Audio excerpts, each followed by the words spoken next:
All right, let's just jump straight into this explainer. Today, we are unpacking something incredibly dark and deeply secretive, the ancient occult practice known as Vidya. We're going to examine this exact lore, just as believers and the source texts describe it. We will break down the myths, those absolutely terrifying claimed powers, and, of course, the irreversible consequences of walking this path. Now, right at the heart of all this dark lore is a deeply chilling question about human nature.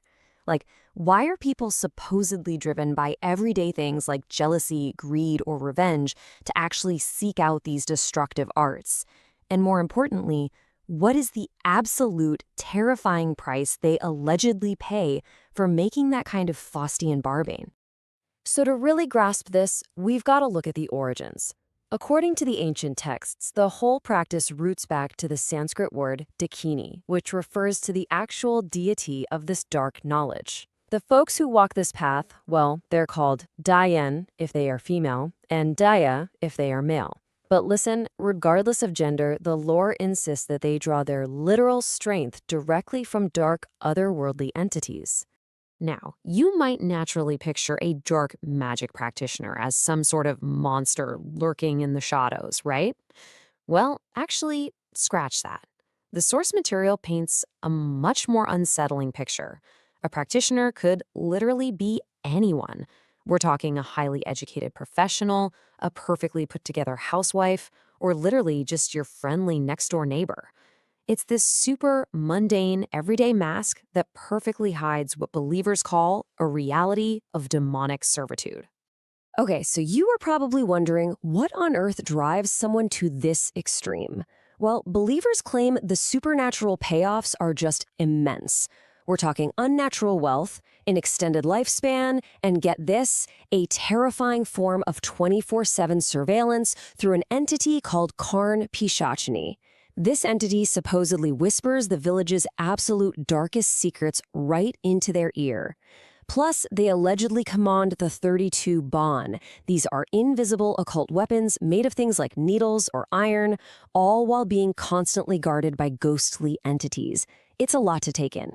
And honestly, the sheer speed of this claimed power is what makes it so genuinely feared. According to the lore, a seasoned practitioner doesn't even need to engage in some drawn-out movie-style battle. No, in just 5 short minutes, literally 5 minutes, they can supposedly trigger lethal invisible harm. We're talking sudden heart attacks or unexplainable paralysis in their victim. It's incredibly fast and incredibly ruthless. But wait, here is the ultimate horrifying twist to all this. That kind of power, it is never free. The mandatory price for this dark magic is almost unimaginable. The texts say it requires the literal sacrifice of a loved one, usually a son or a husband. From that exact moment, the practitioner becomes an absolute slave to demonic forces. And their end?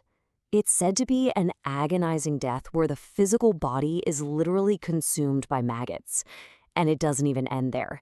In the afterlife, they're supposedly denied both heaven and hell, basically cursed to remain a trapped, earthbound ghost forever. So, how do they even acquire these powers to begin with? The lore details this deeply disturbing initiation. Get this. On the midnight of Diwali, groups of 8 to 10 practitioners allegedly gather out in graveyards. First, they cast a spell to bind their entire village in this deep, unbreakable sleep. Then they engage in some highly taboo rituals, dancing totally naked through the night, smeared in bodily fluids with brooms tied to their waists, all just to completely solidify their dark magic. And you know what? They are incredibly calculated about the whole thing. Believers claim that once empowered, these individuals don't just go out and blindly attack humans. That'd be way too risky. Instead, they methodically test their newly acquired destructive magic on local flora and fauna. Basically, they kill plants and animals first, just to make absolutely sure their spells are lethal before ever setting their sights on human targets. Now, if you're just an ordinary person, the lore states you are pretty much completely defenseless against this level of dark magic.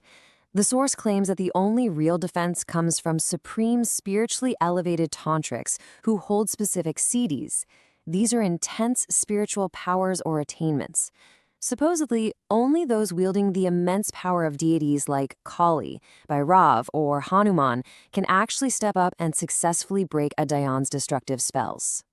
Ultimately, though, the source roots its deepest warning in ancient spiritual texts. Profound writings like Tulsidas's Ramcharhatmanas and the Bhagavad Gita explicitly warn against what they call the Vam Margi, the left-hand path of dark magic.